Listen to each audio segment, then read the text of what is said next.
جی बिस्मिल्लाहिर्रहमानिर्रहीम। जी दोस्तों, मुझे कहते हैं डॉक्टर इजहार अहमद गुलजार और मेरे साथ ये एक दोस्त बैठे हैं जो काश्तकारी के शोबा से मुंसलिक हैं।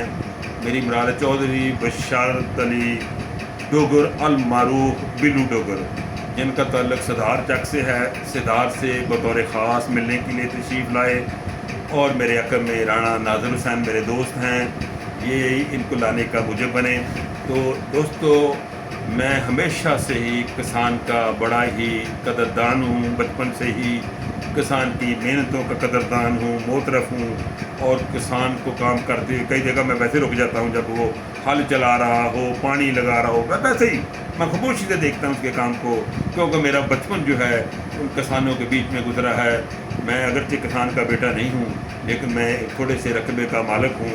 तो मैंने अपने खेतों में काम करते हुए किसानों को देखा, अपने रकबे को तो वो मेहनत से सींचते हुए वो उनको सारा जो उसके अंदर से सोना निकालते हुए देखा।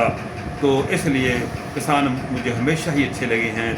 और ये वो लोग हैं, जिस तरह मैंने पहले भी अर्ज़ की है, कि जिनका रिज़्क़ हलाल पर मबनी है और ये 5 उंगलियों से पूरे वजूद के साथ पूरा पाँव जिस्म का पूरा हमतन जो काम करते हैं खेतों में, उसके अंदर इखलास है, ईमानदारी है, रवादारी है, मोहब्बत है।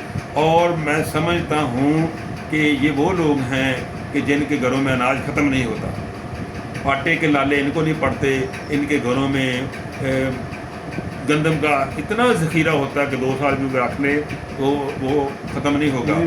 और इस तरह एक और बात मैं यहाँ पर बताऊँगा, जो कि इसके अंदर मैं किसान को ट्राइब्यूट पेश करना था, लेकिन बात और तरफ चली गई।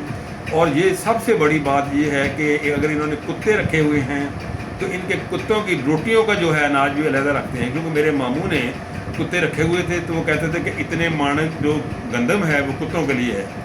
और हर जो रोटी पकती थी दोपहर या सुबह की या शाम की, तो उसके कुत्ते का भी साथ ही इंतज़ाम होता था। तो यानी उनकी वही अनाज रखा होता था। तो अगर इनके जानवर हैं, तो अगर इनके चूज़े हैं, मुर्गियां हैं, बकरियां हैं, तो उनके लिए भी वहाँ से उनके लिए हिस्सा रखा होता था गंदम में, सिर्फ इंसानों के लिए नहीं। फिर इनके लिए जो लोग आते हैं मिलने के लिए, फिर गरीब लोग आते हैं, भैया हम तो दे के थोड़े बहुत पैसे नकदी जान छुड़ा लेते हैं, लेकिन ये जो लोग मदद करते हैं, उनका आटे से मदद करते हैं, गंदम से अनाज से मदद करते हैं, ताकि किसी के 15-20 दिन आसानी से निकल जाएँ।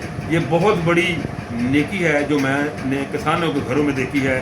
फिर किसान का जो घर है, यहाँ से अनाज ख़त्म नहीं होता।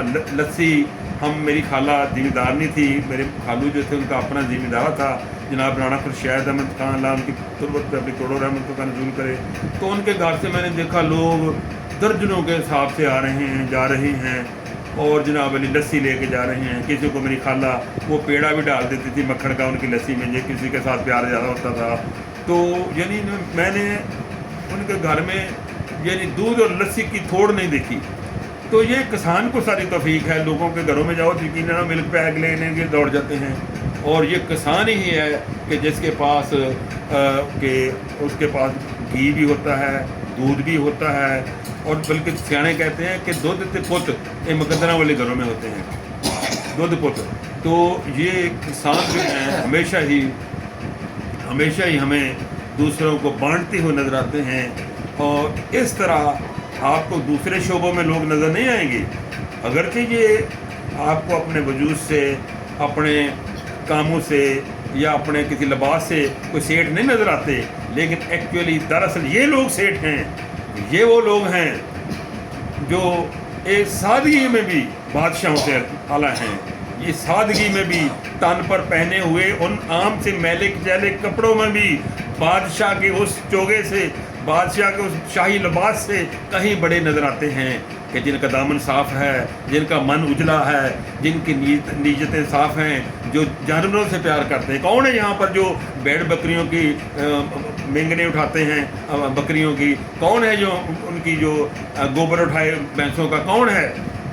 वो ये किसान ही हैं जिनके हाथ उनके गोबर उठाते हैं, तो तब भी ये अल्लाह अल्लाह का जिक्र करते हैं।